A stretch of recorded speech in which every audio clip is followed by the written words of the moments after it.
Слово для выступления предоставляется представителю Верховного суда Сатарбеку Ломирбеку.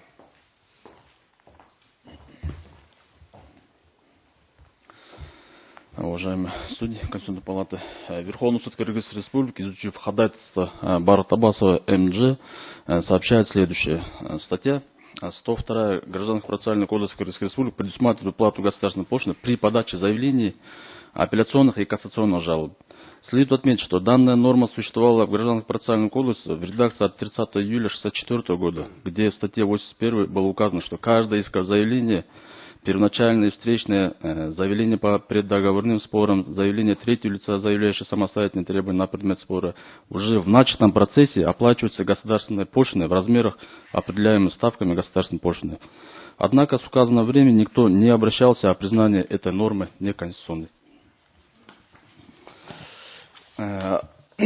Законом Кыргызской Республики от 25 июля 2008 года редакция этой статьи была изменена и предусмотрела уплату государственной пошлины по результатам рассмотрения дела судом.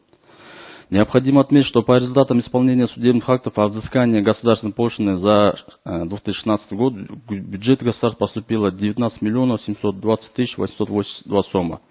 За первое полугодие 2017 года 17 197 956 сомов, а за второе полугодие после вступления в силу нового гражданского процессуального кодекса в бюджет государства поступило 221 17 287 сомов. Это свидетельствует о том, что исполнение судебных актов в части взыскания госпошлины в доход государства после вступления закона в силу вызывало трудности по причинам того, что у должника отсутствовали денежные средства, имущество и другие доходы, или должник выехал за пределы Кыргызской Республики. Обращаем внимание на то, что в Гражданском процессуальном кодексе предусмотрен институт освобождения от уплаты государственной пошлины полностью или частично с учетом имущественного положения, а также отсрочка или рассрочка ее уплаты, статьи 105-106 Гражданского процессуального кодекса. Кроме того, Гражданский процессуальный кодекс предусматривает компенсацию судебных расходов, в том числе госпошлиной стороне, в пользу которой состоялось решение. Это статья 113.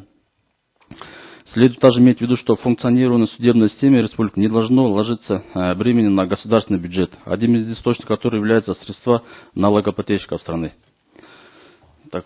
Также повторю, что государственная пошлина – это сбор, взимаемый с физических и юридических лиц при их обращении в государственные органы местного самоуправления и иные органы к должностным лицам за совершение юридически значимых действий. Уплата госпошлины предусмотрена и при совершении нотариальных действий, и при регистрации сделок недвижимым имуществом. Также отмечаем, что вопрос уплаты госпошлины частично может быть отрегулирован путем внесения изменений в ставках государственной пошлины, утверждаемым правительством Кыргызской Республики на основании закона Кыргызской Республики о государственной пошлине. Уплата государственной пошлины при обращении в суд никоим образом не нарушает право лица на гарантированную Конституцией Кыргызской Республики судебную защиту его прав и свобод. С учетом изложенного, Верховный суд Кыргызской Республики считает ходатайство Барата Аббаса необоснованным и подлежащим оставлению без удовлетворения. Спасибо за внимание. Спасибо.